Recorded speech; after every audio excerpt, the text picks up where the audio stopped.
Welcome to ASP Stuff Radio, the controversial internet radio show that does not talk about controversial stuff like saints and miraculous miracles, Kaepernickel's refusal to stand during the U.S. national anthem due to mental hemorrhoids stuck in the rear end of his cerebral cortex, and whether morality is objective. It's September 9th. I'm Alvarado. Joining me tonight is Stevocrates and Paoleto. Welcome, guys. Welcome. I'm getting hungry for a loaf of Kaepernickel bread. Yeah, I'd like a Kaepernickel. Where can we get that? Einstein's Bagels might have that. Okay. Kaepernickel. Kaepernickel, is that almost like marble rye? Yeah, he's the biracial bun. Yeah, right off the bat. A black and white cookie. I'm not listening to this. What is this? Heresy. I'm going to go watch some friends. football. Yeah. I'm going to go watch some football now.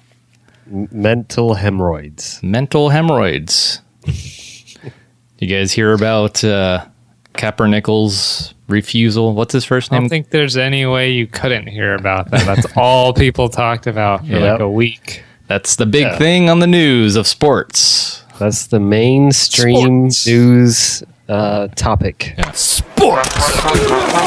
We're going to talk about sports.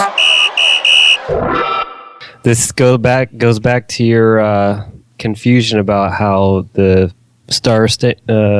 Spangled Banner anthem has no business being in sports or something. Yeah, I don't see how nationalism has anything to do with sports. That was the other beef I had with the Olympics. They focus more on national pride than the Olympians or the athletes themselves. Well, right after they win, they have to wear their flag and stand proud, and then they play their national anthem. And what's this really about? I think Paoleto had a argument for it, and the last episode when we talked about the benefits of having the Olympics and bringing all nations together and recognizing every culture or nation's benefit. Yeah, but if you're calling Kaepernick, you would just say, well, you have to agree with your nation's current status in order to have any pride in it. That ties in with his refusal to stand during the anthem because he doesn't agree with the current status of equality. Yeah, I think he had trouble articulating what his demonstration was trying to say. Okay, I think that was the issue. Mm-hmm. So people go ahead. If you take a knee, it means something different than sitting down. Apparently. Oh, he was kneeling, or no? I think the first time he was sitting down. Yeah, the first time he didn't stand up. He was just sitting on the bench. And then at the last game, it was actually in San Diego, he decided, because it was like a military honor night. Okay. And he talked with some former military guys who play in the NFL, and they told him, probably best if you at least kneel. Okay. So he kneeled down, and he's going to continue. I think he's going to continue to kneel. Is he going to do the sign of the cross in the name of the Father, Holy Spirit? He probably already does that. I don't know. Like the Tebow move? Yeah. I don't know. Maybe if what he is prays. Colin Kaepernick? Is he? What is his religion? He's Marley. He's Bob Marley. Bob Marley. Marble rye mix. We're talking about bagels. Oh, we're talking about Kaepernick. I thought we were talking about pumpernickels.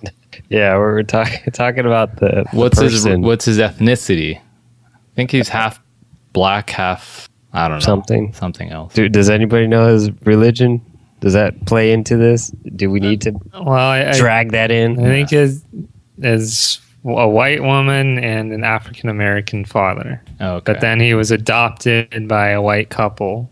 So there's people feel like he has some identity issues. So he's got sociological struggles. Oh, okay, so he's got a crisis going on internally. Yeah. And So he's got issues. Okay. Is he mentally unstable? Well, he's got those hemorrhoids. Remember? Mental hemorrhoids. Or is he just a normal Joe Schmo? Just trying to Probably. say that, hey, there's a lot of black lives that seem like they don't matter, and I don't think it's good for me to be standing up during what our country doesn't really stand for. Okay. I've been having this problem years and years ago during Independence Day, but that's another story. So you might agree with Pumpernickel. To some extent, but I think there's some contradictions with his role as a football player and what he stands for. I'll explain later, but I have a clip that summarizes the incident in case some of you are living in a cave out there. In Indonesia. Hidden in a cave. Yeah. NFL star suddenly at the center of a national debate before a big game. San Francisco 49er quarterback Colin Kaepernick refusing to stand for the national anthem. ABC's Ron Claiborne on why the star player says he's staying on the bench. It happened right before the 49ers preseason game against the Green Bay Packers Friday night. San Francisco 49ers quarterback Colin Kaepernick sitting alone, surrounded by teammates, as the national anthem was played. Kaepernick explaining in her interview with NFL media, "I am not going to stand up to show pride in a flag for a country that oppresses black people and people of color. To me, this is bigger than football, and it would be selfish on my part to look the other way." In a clear reference to police shootings of African Americans, he added, "There are bodies in the street and people getting paid leave and getting away with murder." NBA stars LeBron James and Carmelo Anthony at this year's ESPYs have spoken out on these events. But Kaepernick's actions carry powerful symbolism. I think it was better than anything else, like violence. It wasn't violence at all. See, if you have personal feelings, you keep it to yourself in your household. Like we call it, when I play ball, in-house. You keep it in-house. You don't do that. It's defacing the flag. 20 years ago, NBA player Mahmoud Abdul-Rauf was suspended for one game for refusing to stand for the national anthem. The NFL says Kaepernick will not be disciplined, and in a statement released tonight said, players are encouraged but not required to stand during the playing of the national anthem. And Kaepernick, who is biracial, did not say whether he would continue with his protest when the regular season starts. He says if his football career is over, he stood up for what was right, even if a lot of Americans, Cecilia, think otherwise. And he is a huge star player, so everybody watching him now, Ron, thank you. Well, he used to be a huge star player. He doesn't really start anymore, right? Yeah, that plays into it too. He's really lost his starting position, so he's just a backup at best, and he just doesn't perform well. So I think that sort of makes him do things like this. Like he doesn't really know what he's doing right now. So he needs to create some controversy to... Yeah, he's lost. All right. But it's... everyone has their perspective, and they think this is such a big deal and anti-American. Yeah. He's defacing the flag, according to one person. Yeah, but this is nothing new. Yeah. I mean, people have it. I think the first time something like this really got a lot of attention was 2003 or 4, and some college women's college basketball player. She stood, but she turned her back to the flag, and that drew a huge controversy. That's worse than sitting or kneeling. And her whole position was that she was against the United States going into places like Iraq, and so she was taking a stand against that type of military action. Which was ahead of its time, because if you remember back in 2003, most people supported the war in Iraq. Mm-hmm. So she was ahead of the game. But she got a lot of criticism and took a lot of flack for that. Yeah. Flaxseed. Aleppo didn't support the war. No, I don't support the war. I just think politics and sports, separate them altogether. Just play your sports and shut up about your political beliefs. Well, we talked about it a long time ago, right? About drinking beer and being American and all that. I just want to point out an inconsistency with Kaepernickel's political beliefs. So he's saying that I'm not going to stand up to show pride in the flag for a country that oppresses black people and people of color. Well, if he's upset about the way America treats African Americans, then he should seriously quit playing football, because to me it's more or less a modern form of slavery. The white man ultimately benefits from the black man. 68% of NFL players are black, and the majority of the men examining, judging, and benefiting from their physical labor are white people. But couldn't you argue that these black players are getting compensated? Getting compensated, but ultimately getting paid, but ultimately it's the white man. Here's a quote from a website about how sports in general is similar to slavery. Quote, enslaved black people were virtually naked and examined before they were bought. Potential buyers will look at them and try to determine how useful that person would be based on age, size, and health. With the NFL combined, it's about more than the athlete's strength, speed, agility, wingspan. The evaluators try to project the player's longevity. The more they can get out of a prospect, the better. Enslaved blacks' worth was similarly judged by what the plantation owners believed they could get out of the enslaved long term. Yeah, I mean, I could believe that, but honestly, white people play, all ethnicities play. And you could go back to medieval days when you have these kingdoms and they have all these peons and fiefdoms and people that farmed the land and did everything that they were told for them. And it wasn't just slaves, wasn't it? Everybody? Okay, right. But the majority are black. And my point is this, that if Kaepernickel wants to make a point about how black people are not treated fairly, well, he should take a closer look at the foundations or the nature of sports in America and just quit sports, quit playing football. Well, it's a gesture, so there's not much by sitting or kneeling. I mean, it's just a gesture. What he really should do, if he's really as adamant about this, is he really should do something like, I don't know if it's donate money or go out and help with these causes to try to get police officers better training or whatever it is. But you have to actually do something. Mm-hmm. Okay, so that's sitting isn't enough. Yeah. So sitting's not enough, and quitting football might be too extreme. But maybe donating to a cause or maybe starting a movement for young. Yeah, I mean, the whole sports slavery thing, that's a stretch. I don't, because originally baseball wasn't even integrated. So they didn't even allow blacks to play. So what, you're going to say baseball was like a form of white slavery? I don't buy that argument at all. Mm-hmm. I think, and they are getting paid decently. I'd say the NFL though is probably the worst league. So a lot of people who make that comparison, they only know about football because they don't really follow other sports.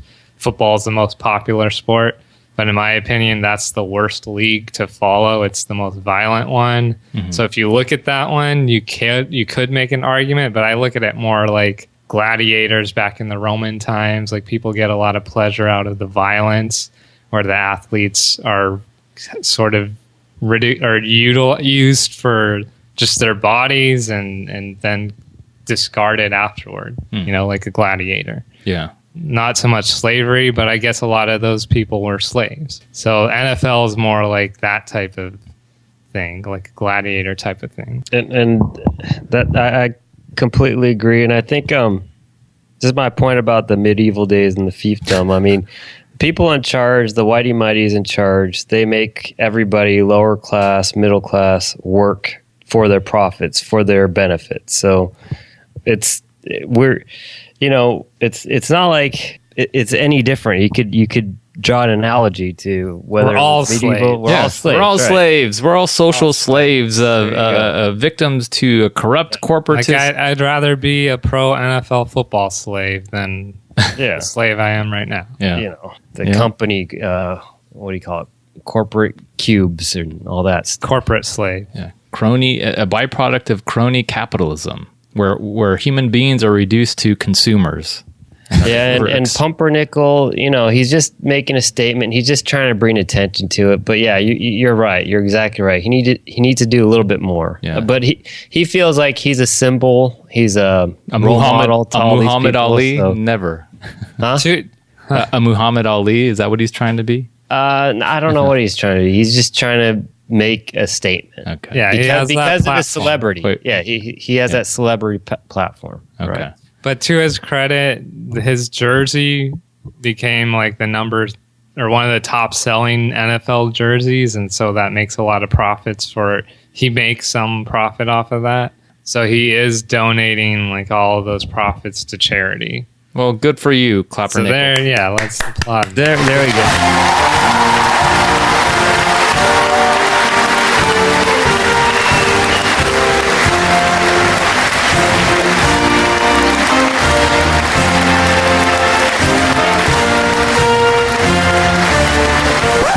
But is it really? I mean, what if you're protesting the flag, though? Are you really?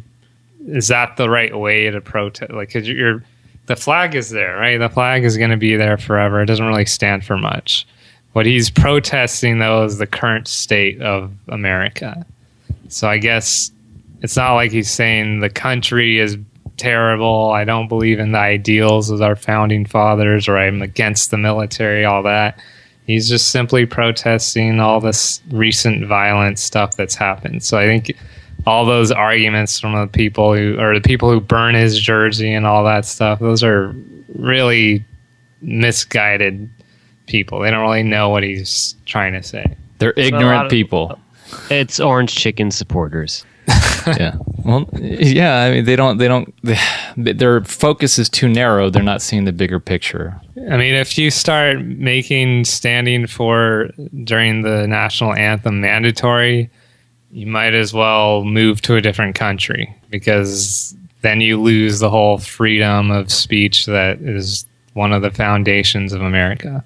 The news reporter said you're encouraged, but it's not required to stand. But it seems like if you kneel or sit down, it's pretty bad. People are going to throw stones at you like it's ancient times. Yeah, and I'll go one step further. It's free speech. It's the ability to think freely as well, right? That's the foundation of our country, So as long as you're not killing anybody, you're okay. Yeah, just don't kill somebody. But you can go that far, right? Were you aware of this? I don't know if he's a pastor. He's a black pastor. And I guess he was well known for making bold claims about sports and slavery, in particular basketball. He says, quote, "Basketball courts are training ground for a basketball plantation." Louis, I don't know. What's his name? Do we know? Louis Farrakhan, a leader of the Nation of Islam. Oh, he's a radical. Yeah, extreme. Yeah, that's like the extreme oppression viewpoint. White folk would put us on the auction block. Come by and squeeze your buttocks. Look at you and say, look, this is a strong specimen. How much for this one? I'll buy him. And we got bought and sold just like that. Well, that's what you do in sports. But, again, remember, baseball was all white. Basketball actually used to be all white, too. Mm-hmm. Wasn't very entertaining, but... Are you saying that only blacks are entertaining, Paul? Oh, racist. Farrakhan would not agree. Sign me today.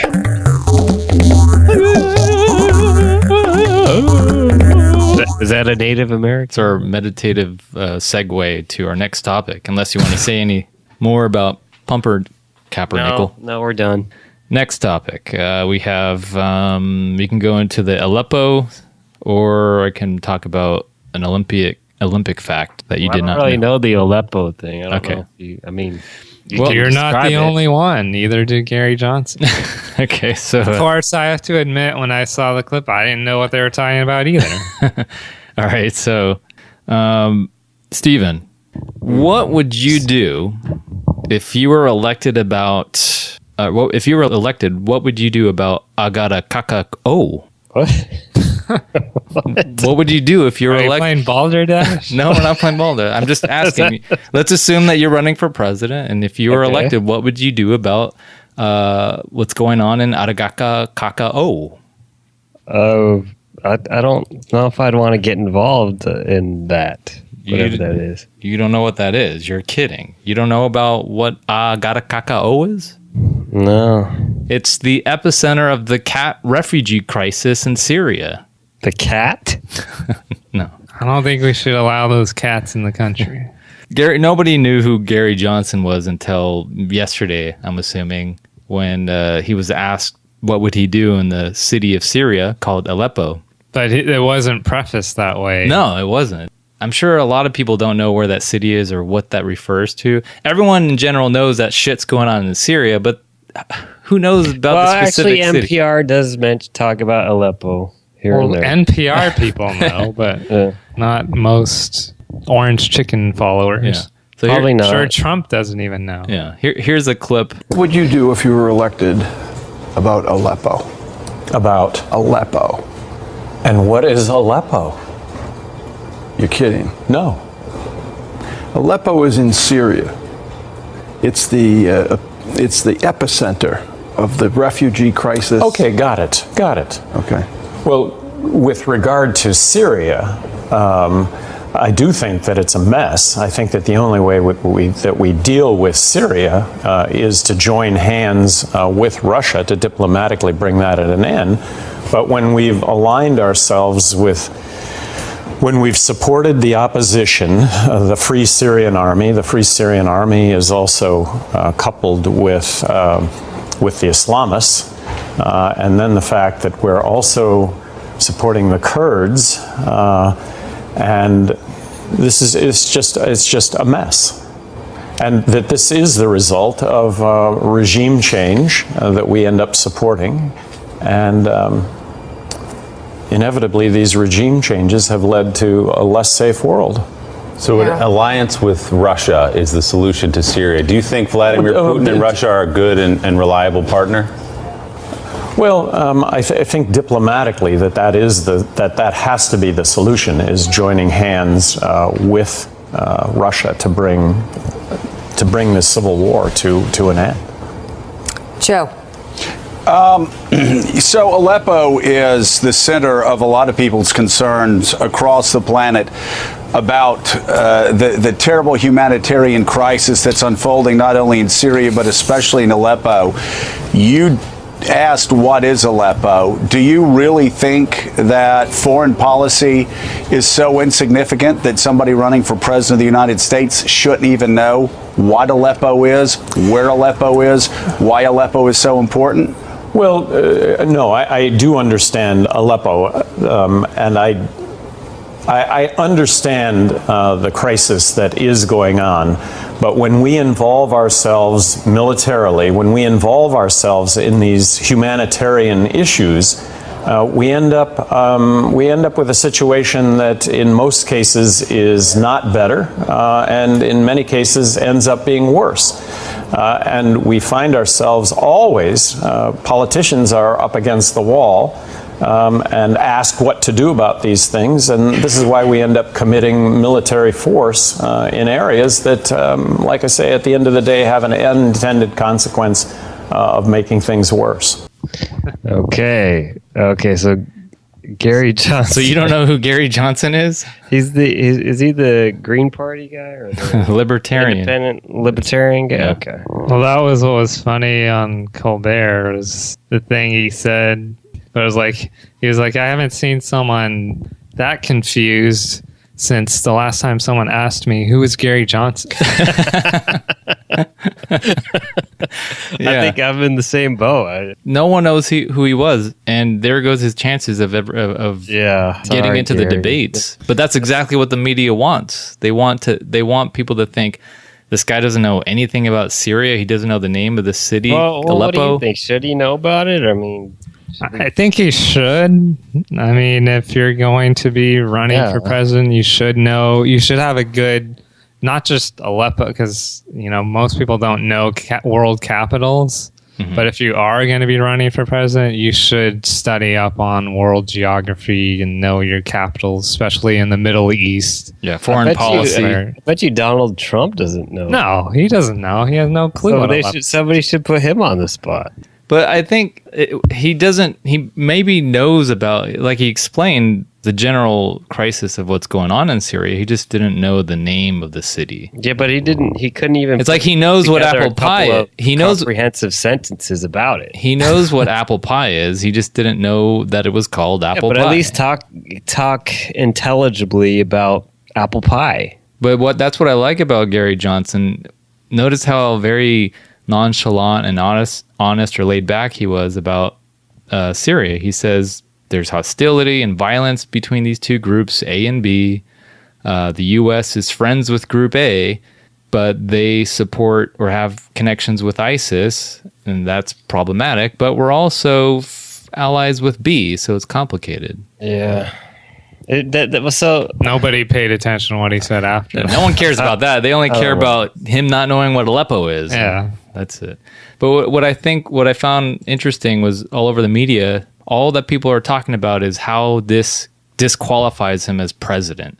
that's fine and dandy. But the problem is, how much bullshit has Donald Trump and Hillary Clinton said and done over the past several months or years? And no one says, oh, we should disqualify them. But and Gary Johnson doesn't know Aleppo, the word Aleppo. And Donald Trump makes fun of handicapped people. He's a racist. He's not disqualified. I was just going to say, yeah, all of that stuff. And then Hillary Clinton with the email scam, the Clinton Foundation controversy. None of that automatically disqualifies you. Yeah. But here's a clip from... Oh, okay, Steven, go ahead. No, I was just going to say it's experience and it's the type of person, right? Because he doesn't... the party. Nobody knows anything about the party. Nobody knows anything about Gary Johnson. And plus, Gary Johnson probably hasn't done a lot of public speaking with the media in front of people. Because the media doesn't... Colbert. He was on Colbert. He was on a lot of... So how did he sound? Was it rehearsed? How was he? He's a little weird. Yeah, I mean, I don't want to know. It's okay to be a little weird, but does he have the ability to public speak? I think he struggles with it. It's because he doesn't have the experience. If any of us was asked, even Aleppo, he's got the teaching experience. No, thank you. But can you talk in front of a lot of people in a talk show or in a debate in front of the nation? That takes a lot of experience. Orange Chicken and Hillary Clinton, they already have that. Because they have earpieces and they're people. Whatever. No, I don't know if it's earpieces, but it's some type of experience. It's the way they carry. It's called themselves. Faking it. Pretending. Whatever. It's the type of speaking that people expect out of a president. People aren't used to seeing an honest, normal, average person running for president. It's not even that. Yeah, it is. Bernie Sanders was an honest, down-to-earth person, but he was a puppet too. He's a puppet too. He just regurgitates the same things. All I'm saying is he doesn't have the experience, so he doesn't sound like a presidential sound in quotes. He doesn't sound. He doesn't sound fake. Rehearsing scripts one after the other, one line after the other. Would you say that Bernie Sanders sounds fake? Yeah, he's just saying the same. Sounds thing. like Larry David. Yeah, I mean he's got a unique sound, a voice, but he just sounds like a politician. He's not comfortable speaking in a public forum. That's all. It's not that he's not comfortable. That doesn't mean that it disqualifies. I'm not saying it disqualifies him as a presidential candidate. He just doesn't have the experience. Okay, but you agree that because he doesn't know the word Aleppo that he shouldn't be disqualified in light of all the shit that Clinton... I'm not sure about that either. He should know. Okay. Oh, wow. Yeah. Well, he should. He needs to study the Atlas. Look up the Atlas. That's okay, but that he could do overnight. He could look up all the different cities in the Middle East. But the one thing he's not gonna change is he's not gonna be an asshole like Clinton and Trump.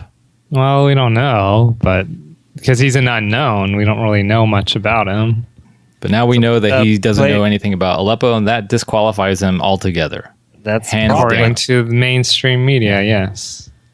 Yeah, the mainstream media is being funded by these political lobbyists. I just think it's a little bit wrong for people to joke about it because none of them know Aleppo either. Exactly. I have clips of this annoying guy named Jake Tapper that's cocky and he's like, well, you should know what Aleppo is. And he goes off spieling about the whole crisis, acting like he knows what he's talking about. When he just did research an hour ago before he was on. He Googled Aleppo right when he heard that. Oh. Maybe a presidential nominee should know something about the epicenter of the biggest humanitarian crisis in the world right now. So here's a little catch up. Aleppo is Syria's largest city. It's under constant bombardment for most of this decade by Syria's.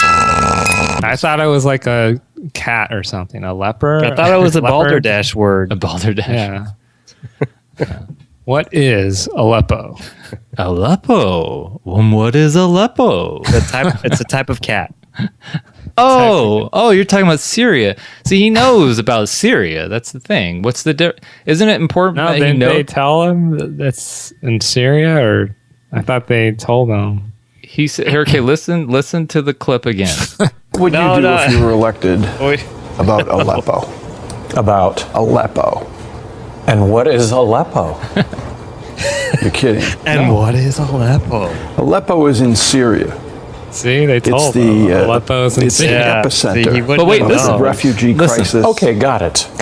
Okay. Well, with regard to Syria. See, he said with regard to Syria. He knows.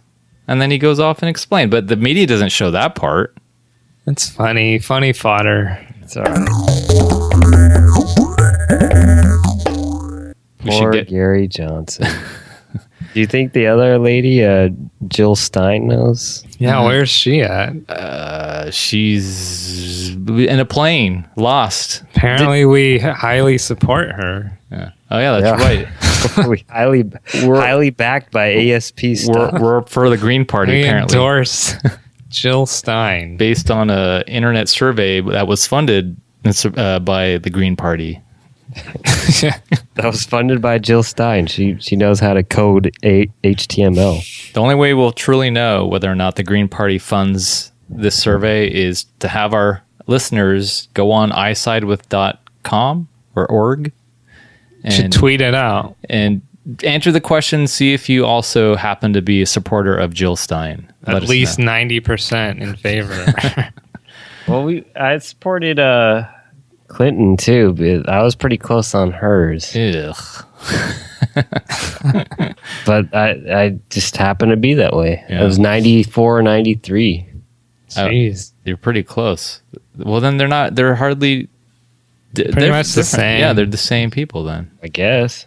But you guys weren't that. So I don't know really what algorithm Jill Stein was using to doctor up this website.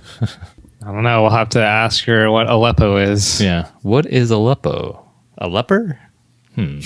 Let's ask Orange Chicken what Aleppo is. All right, let's get to our meaty topic. Uh-oh. You're already past that. Mother Teresa's miracles and her darkness. Yeah, we almost forgot. Canonizing Mother Teresa. So was it last week Pope Francis decided to knight her Saint Mother Teresa? Knight? Is that I hereby grant you sainthood. Dubbed thee a saint. I dubbed thee sainty. He tapped her with a sword on each shoulder. And then decapitated her. No, see, we lost our Catholic audience. We're big Pope Francis supporters. Yeah, we are actually. Yeah, he's for animals. In fact, we were, most of us were 86% on presidential views. Okay, that aligned with the Pope? Yeah. Sponsored by the Vatican, but and Clifford the dog. Yeah. Clifford the dog. Clifford. He's a socialist, a commie. Big red dog. Is he a socialist or a Marxist? I get it, because he's red. Yeah. The red scary dog. Anyway, so here's a clip from Stephen's favorite show, National NPR. On Sunday, Pope Francis will declare Mother Teresa a saint. That's the end of a process that began back in 2003. The Vatican spent more than a decade examining her qualifications. To be a saint, you must be associated with 2 verified miracles. And that process offers some insight into Catholic teaching. NPR's Tom Gelton reports. Mother Teresa will be just one of hundreds of people declared saints since John Paul II was Pope. But Robert Barron, a bishop in the Archdiocese of Los Angeles, says her case is special. When I was coming of age, she was the living saint. You know, if you were saying, who's someone today that would really embody the Christian life, you turn to Mother Teresa of Calcutta. It's no simple matter to embody the Christian life. To become a saint, one normally has to be associated with at least 2 miracles, and they have to be proven. If someone is suddenly healed after praying to a would-be saint, the Vatican has doctors verify there's no medical explanation for it. A group advocating sainthood for a nun in Canada asked Dr. Jacqueline Duffin to investigate the sudden recovery of a woman with incurable leukemia who had prayed to the nun 200 years after the nun's death. Duffin, a hematologist at Queen's University in Ontario, agreed after warning that she was not herself a believer. I revealed my atheism to them. I told them my husband was a Jew, and I wasn't sure if they'd still want me. And they were delighted. Delighted because if she, an atheist, found there was no natural reason the woman should have recovered, Who could doubt it was a miracle? In fact, Dr. Duffin agreed that the woman's healing was, for lack of a better word, miraculous. The two miracles linked to Mother Teresa had to be likewise verified. A woman in India whose stomach tumor disappeared and a man in Brazil who woke up from a coma had both credited their recovery to prayers offered to Mother Teresa after she had died. Intrigued by her experience with the woman cured of leukemia, Dr. Duffin investigated hundreds of other cases in the Vatican archives. She came away convinced miracles do indeed happen. To admit that, as a non-believer, you don't have to claim that it was a supernatural entity that did it. You have to admit some humility and accept that there are things that happen that science cannot explain. Hardcore rationalists wouldn't be likely to call these things miracles, even while acknowledging they have no obvious explanation. Catholicism says they involve heavenly intervention. A miracle can happen if you pray to someone who is with God and therefore advocating on your behalf directly to God. Bishop Barron says this is why the Vatican says it's not enough that a candidate for sainthood has had an exemplary life on earth. The saint is also someone now who's in heaven, living in this fullness of life with God. And the miracle, if you want to put it this bluntly, is the proof of it. Proof that the would-be saint is actually in heaven. A supernatural explanation. Absolutely. It's completely supernatural. James Martin is a Jesuit priest and editor of the Jesuit magazine America. He says, if you have a problem with the supernatural, you probably have a problem with religion or God in general. In a sense, it's a little arrogant of us to say, before I can believe in God, I need to understand God's ways. To me, that's kind of crazy, that we could sort of fit God into our mind. There are some things that happens that we cannot possibly understand. Pope Francis wants to reform the canonization process, making it less subject to organized lobby efforts. But the two miracles requirement is likely to remain. Bishop Barron of Los Angeles says without it, the church would be left with a watered-down Christianity. There's the trouble, if you want, with a liberal theology. It tends to domesticate God, make everything a little bit too neat and prim and tidy and rational. I kind of like how the miraculous shakes things up and shakes us out of a too easy rationalism. We'll affirm everything great about modernity, and the sciences and everything else, but I'm not going to affirm that that's all there is to life. There is one irony about Mother Teresa's canonization. Father James Martin says that her diary writings revealed after her death that for the last 50 years of her life, Mother Teresa didn't actually feel she was in touch with God. At one point she says, in my heart I feel that terrible pain of loss, of God not being God, of God not wanting me, I'm paraphrasing, and of God not existing. In the end, Father Martin says, Mother Teresa tells God, even though I don't feel you, I believe in you. He points out that she once suggested she would be called a saint of the darkness. Though she was seen in traditional terms during her lifetime, worthy of veneration because of her devotion to the poor, Mother Teresa becomes, after her death, in Martin's words, a much more modern saint, a saint for all those Christians today who doubt and struggle with their faith. Tom Gelton, NPR News. Oh, they added that song to cool. the end. Was that some Indian twist? That was my little touch. Australian? I had Indian flavor. Calcutta. Okay. All right, and your thoughts and opinions before I go off on a tangent, or before I go off. So I think it helps to be an atheist to pray to Mother Teresa because it helps the Catholic Christian cause to show that even non-believers can believe. Even non-believers can believe. Yeah. The way that how does that work? Yeah, I don't. Well, I mean, so there was no medical explanation for this lady to get healed from, I think it was cancer, right? So now she has to believe, right, that there's God or Mother Teresa is looking after her.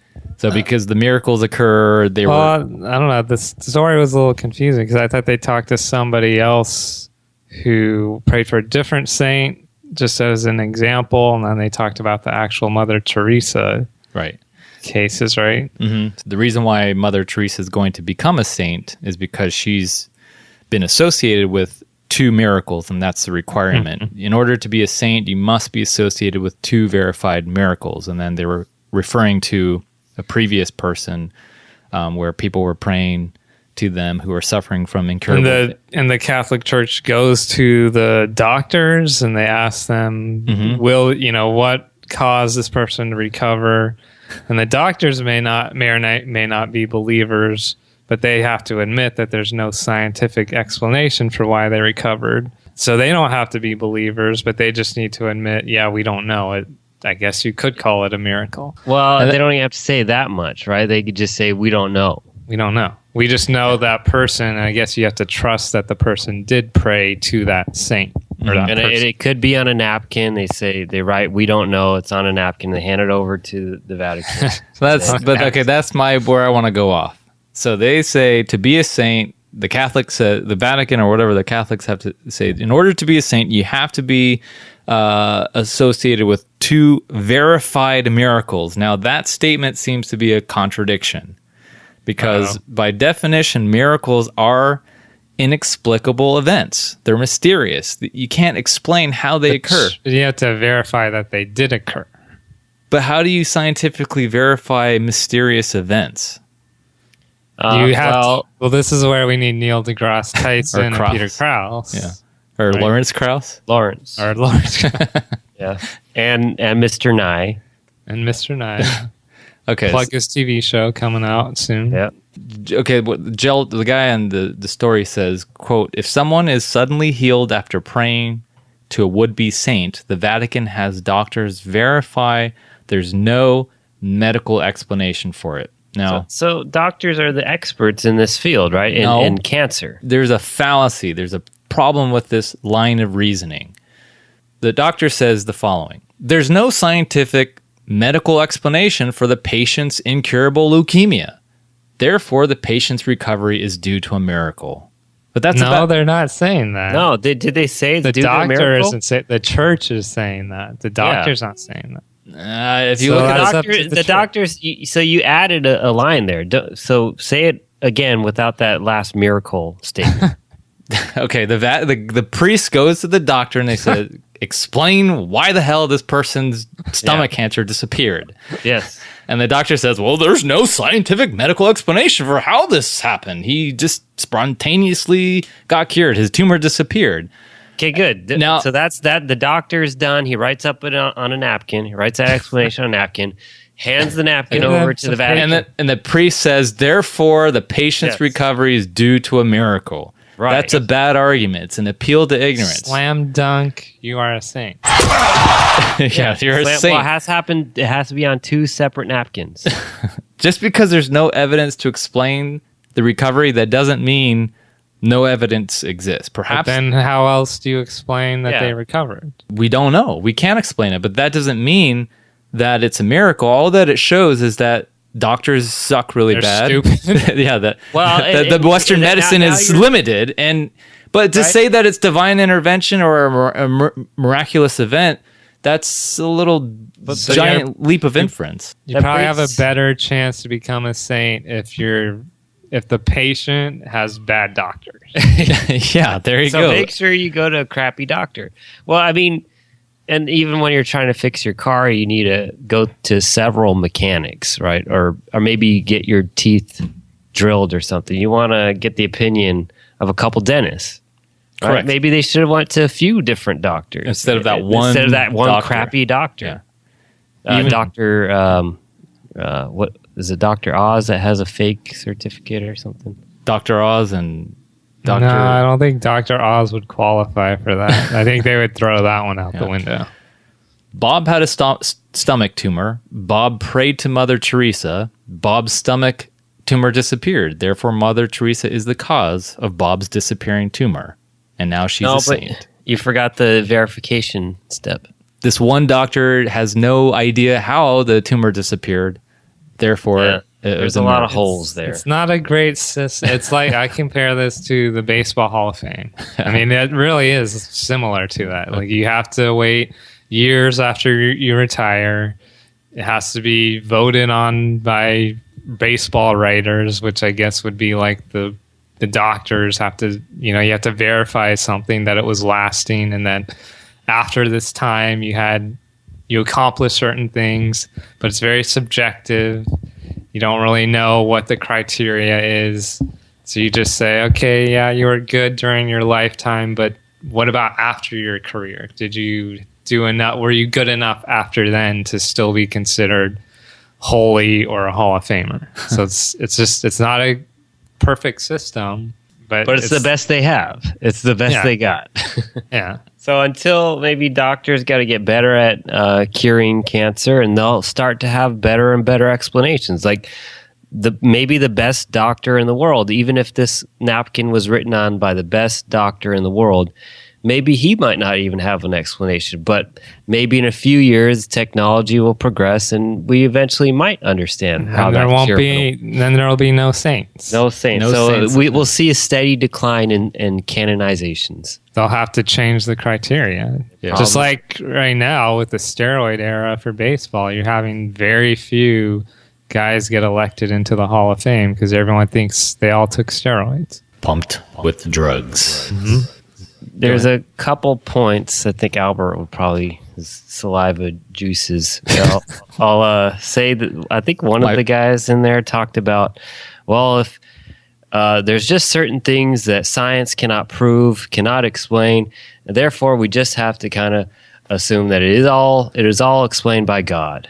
No, right? That's remember that one? Yeah, that's that said that. Mm-hmm, that's the appeal to ignorance. It just shows that human beings are very limited with their knowledge and intelligence and what they can do with their skills. Whatever we don't know or whatever we can't explain, I guess you could say a number of things, but to assume that it's the one and only divine is a fallacy. Yeah, I mean, and plus, it depends on how you define and understand what a miracle is. It seems like it's all about medical type of situations. Because if you define a miracle as how traditionally philosophers defined it, a violation of the law of nature, then scientists to this day are performing miracles. They're violating the laws of nature. If you have a headache, I'm going to go back to my headache example. You have a headache, you're experiencing pain. I could stop that pain by popping aspirin. I violated the laws of nature. I interfered with the natural course of events. No, but you know what? That's a miracle. Now you know what caused the headache to go away. If you didn't take aspirin and your headache went away, then that would be a miracle. Yeah, because the aspirin, obviously, it targets a certain part of your body, and then it alleviates the pain. But what I think they should do is, like, okay, it shouldn't just be medical situations. Like, say, okay, you're following the Giants, and you're like, the Giants really need to win this game. They're down, or they're up 1 run at Coors Field. Joe Nathan is pitching. You pray to Mother Teresa, please let them hit a ground ball double play. If they hit a ground ball double play, there's no explanation of why that occurred, because there's no way the Giants should have won that game. That should be one of the verified miracles. Baseball. Should it just be medical? And the feeble hitting of the Giants. Why just limit it to medical recovery? So if I pray to Mother Teresa that Arianto hits a grand slam and that happens, that's a miracle. Yeah, but some people would just say that's a coincidence. That's I think improbable event. Further, I think the Lord didn't you watch Angels in the Outfield? Yeah, no, but the Lord doesn't like to pit each other against each other, right? So we have fans of the Rockies and fans of the Giants. Why would the Lord be evil like that and wish harm on the fans of the Rockies? Because they didn't pray to a saint. They didn't pray hard enough, too. Maybe. So it depends how hard you pray. Mm-hmm. You got to pray hard. And that was the other issue that the NPR story mentioned or talked about, Mother Teresa having doubts throughout her life. Yeah, that was the other point. Yeah. Not sure why Mother Teresa had doubts. I thought of real stout, I don't know where I heard this, but a real stout Christian or Catholic or anybody religious, they're constantly always questioning their faith or their beliefs, that and challenging themselves in their beliefs. Doesn't that make for a good theologian? Yes, I agree. And I think that's the whole definition of faith. So I want to quote Kierkegaard. He says, faith is, quote, an objective uncertainty held fast in an appropriation process of the most passionate inwardness, end quote. So in other words, faith is not what a lot of people think, a confident, arrogant belief that there is in fact a God, knowing and never questioning. Ignorant beliefs. Yeah, you just take it for granted there is a God. Well, of course. But Kierkegaard is saying that you're supposed to embrace a profound sense of uncertainty. He says, without risk, there's no faith. Of course, you're going to be filled with anxiety and fear and uncertainty, not knowing if God exists or if he's out there.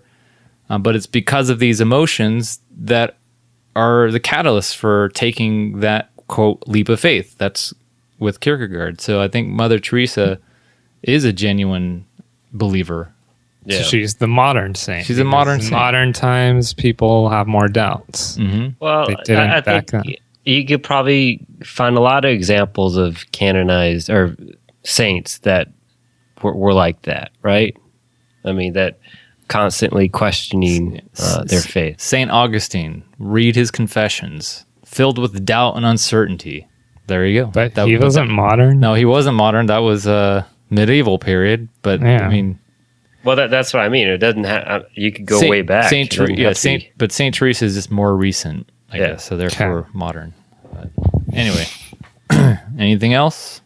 I think Barry Bonds should be in the Hall of Fame. Paul Lato had a bubble in his throat. That'll take a miracle. You got to pray to a saint for that to happen. Pray for Barry Bonds to become... Yeah. What? They don't want him to be a Hall of Famer because of his steroids? Because his skull grew in 2 inches. That's a miracle. We don't know how his skull grew so big. Please, Mother Teresa, make my head grow bigger. I think he was hoping it would shrink. Please let it shrink so people don't think I'm on steroids. Exactly. Who was measuring his skull thickness, by the way? Gosh. That's racist. No. They say that about Bochy, too. Yeah, he does have a big head. I don't know if it's the thickness of his skull, though. Anyway. All right, we're going to play about cats. We're going to play a game of Baldersnatched. It's time to play a fun game of ASP Stuff Radio Poppycock. Poppycock in your face. All right, what are the words? Yeah. Steve-Ocrates is the word picker. And what word do you have for us? Snotter. Snotter? Snotter. Snotter. Could you How do please spell that? Spell it and... SNOTTER. Can we ask Snotter. Is it a noun, verb? Are we allowed? Yeah. It is a noun. So I have to come up with something too, right? Yes, you do. On your mark, get set, go write some motherfucking poppycock.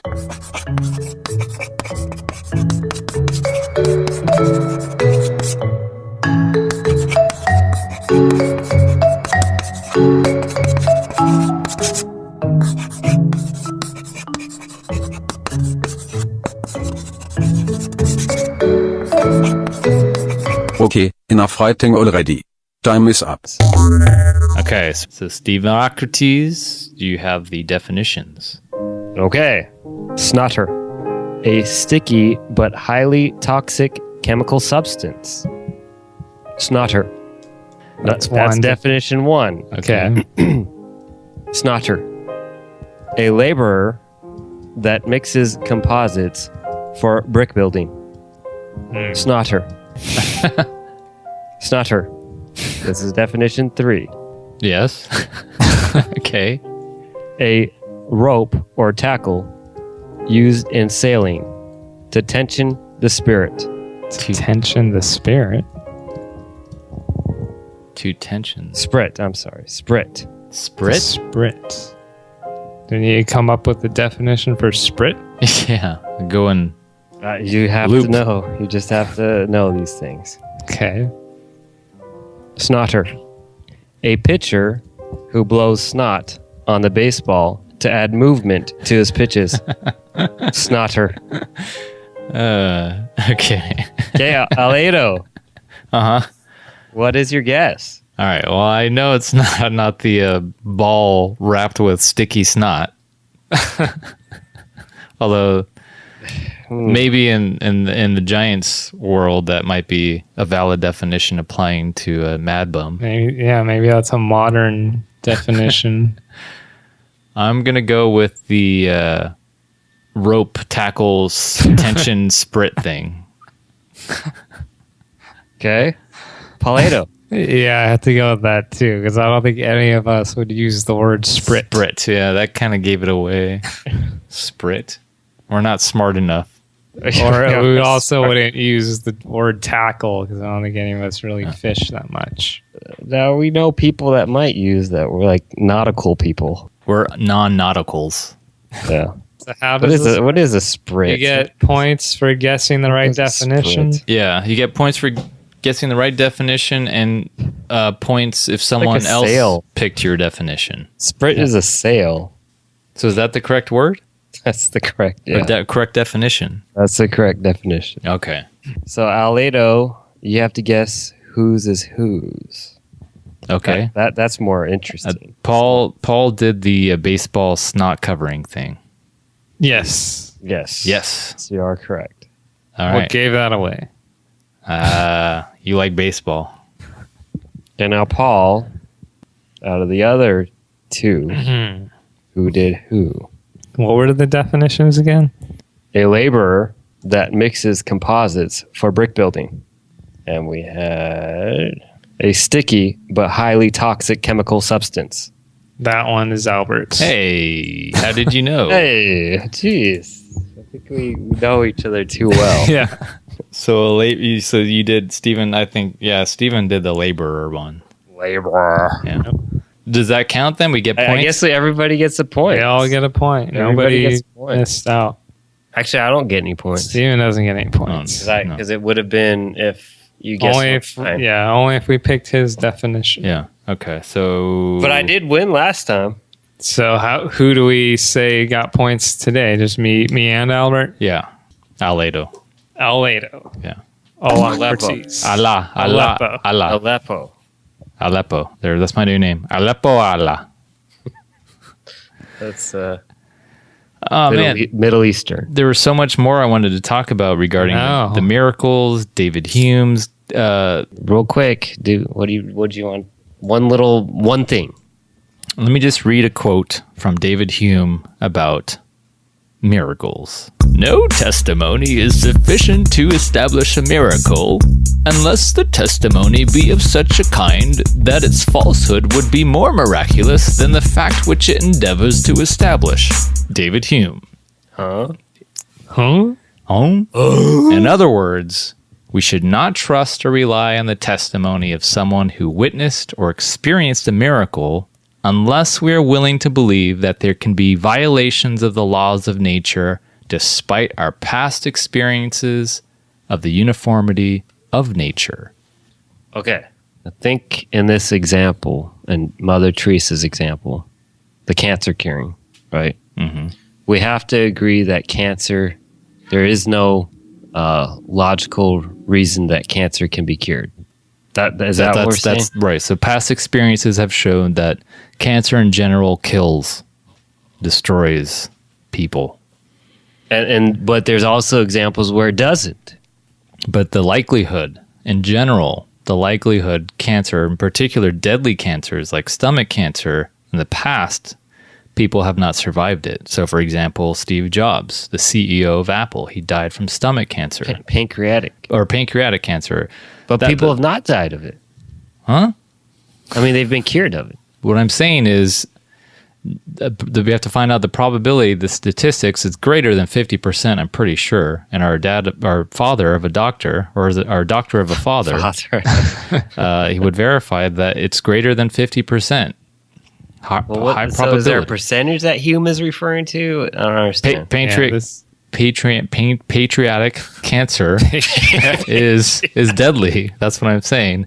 And Is that stuff that orange chicken is contaminated with? all that Hume is saying is that you shouldn't believe anyone's testimony about a miracle unless you think that it's more absurd for them to tell a lie. So if I say, hey guys, I walked on water the other day. I really did. I walked on water. You'd have to be willing to forego or abandon your rational beliefs of gravity. Because you're Albert? Because of your Aleppo? experiences. You never walked on water before. You've seen things sink in water. You understand. We'd have to believe you. You would have to believe me. But think about it. Most miracles are in the form of testimonial claims. And that's why they use the medical ones to verify sainthood. Mm-hmm. So that's the problem, is how do you verify something that's inexplicable, mysterious? It's like me going up to Krauss and say, hey, Krauss, can you prove to me, is there hard scientific evidence that unicorns don't exist? Can you prove that unicorns don't exist? And Krauss can't. And he would just be like, that's just absurd. And unicorns are non-existent. We can't prove something that's inexplicable. That's just nonsense. You can't. So explain it in the Mother Teresa context. Well, the person is saying that I prayed, I had stomach cancer. I prayed to Mother Teresa and my tumor went away. It's a miracle. So David Hume agrees. Only if he's willing to admit that cancer can disappear, can defy the laws of nature. We'd have to also, I noticed the story didn't talk about the patient who actually did have cancer. Now, did he or she have cancer, stomach cancer?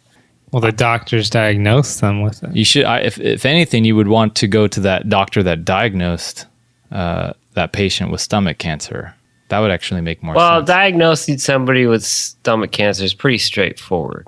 I think my grandma could do it. But I'm saying go to the same doctor and then have him or her evaluate the cancer and then, oh, wow, it disappeared. It went away. I wonder how that happened. That's what they do. No, they went to a... well, it could have been a different doctor. I think it was a different doctor. That's concern. That's suspicious. Mm-hmm. Right? Why would they go to a different doctor? That was the other thing I wanted to talk about. But it's a little corrupt. Maybe there's some corruption here.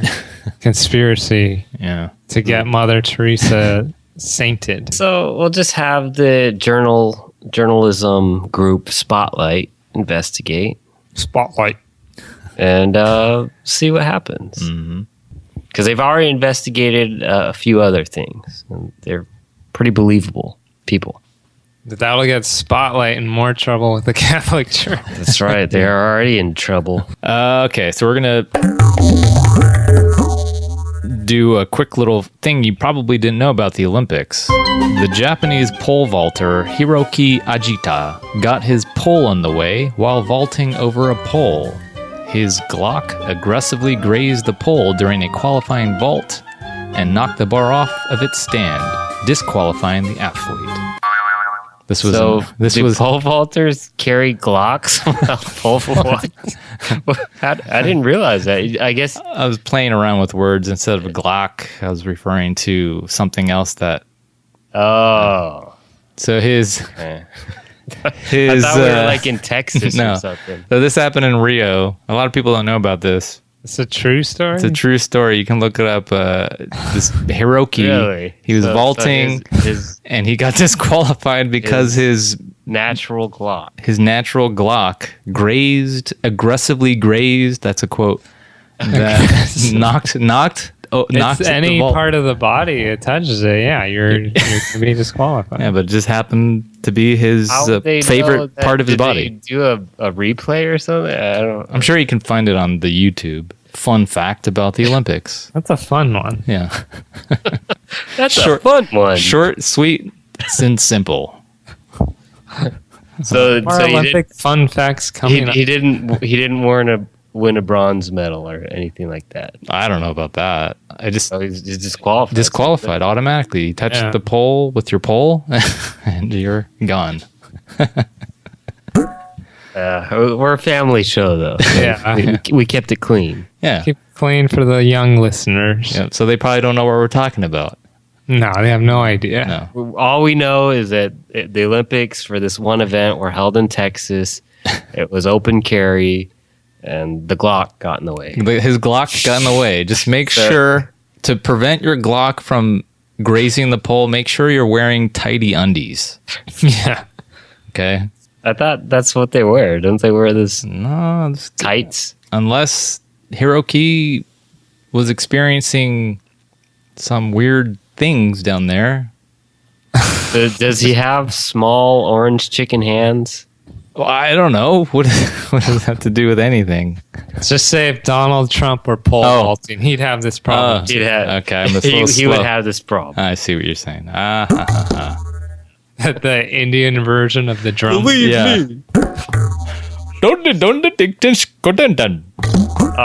Just lost our Indian listeners. I think it's just us here. There's actually an NPR story about why Indian accents are so funny. I'll have to look that up. Man. Racist. It's a racist story from NPR. When did you hear that? I don't know. Look it up. You're an NPR fanatic. Maybe they're trying to compete with ASP Stuff Radio. We got to do fish farts. We got to make fun of Indian accents. They have some interesting stories. Over the weekend, they talked about this a couple weeks ago. Understanding what it takes to hit a baseball pitch. What goes through a baseball player's mind while they're trying to hit a pitch? What do you think, Gary Adrianza? Yeah, I know what he's thinking. Crap! What am I doing? Or no, he's thinking, I better hit this home run for my girlfriend. Gotta clear your mind. Yes, he's not clearing his mind. Air your head. Well, it talked about you really only have a thousandth of a second or something to make the decision, and so at that point, it's really all muscle memory. So experience goes. Yeah, but it's your mindset before that 1,000th of a second. Yeah, that's what matters. Then it also said overthinking is not a good thing. You don't want to think at all while you're on deck. So I would probably had that thing going on for the past couple months with every Giants batter.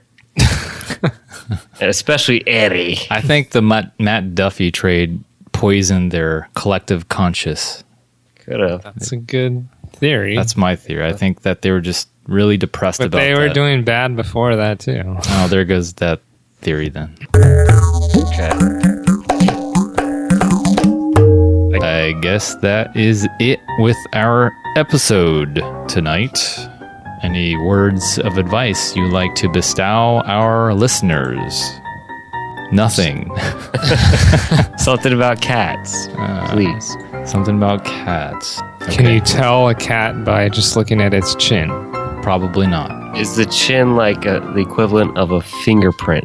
Are we talking about what's the good part of a cat to help identify whether it is a cat? Well, which cat? Which cat? Like Saul or Harry? The chin. Or Saulery. I think for closing out our shows, we should each have a little tidbit to closing thoughts. Okay, that's my tidbit. The chin is good to help identify cats. Okay, and Paul, Leto? Just keep praying to those saints. Yeah, and for me, don't get your Glock in the way of that pole when you're vaulting. Watch that Glock. Watch that Glock. Watch Glock when you're vaulting. Watch Glock. And look up Aleppo. Yeah, do your research. Look at the atlas. Don't be if you want to be president, look it up. Don't be want to learn geography 101. Yeah, avoid. That's probably 201. Yeah, Syria, Middle Eastern cities. Let's do a song. Aleppo. All right. All right. On that note, this is ASP Stuff Radio. We are all stuffed up.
feeling nostalgic for the days when my thoughts drift until my head from the ceiling. I remember the feeling, and it seems these days I'm having the best part of time. It seems these days I'm having the best part of time. It seems these days I'm having the best part of time. It seems these days I'm having the best.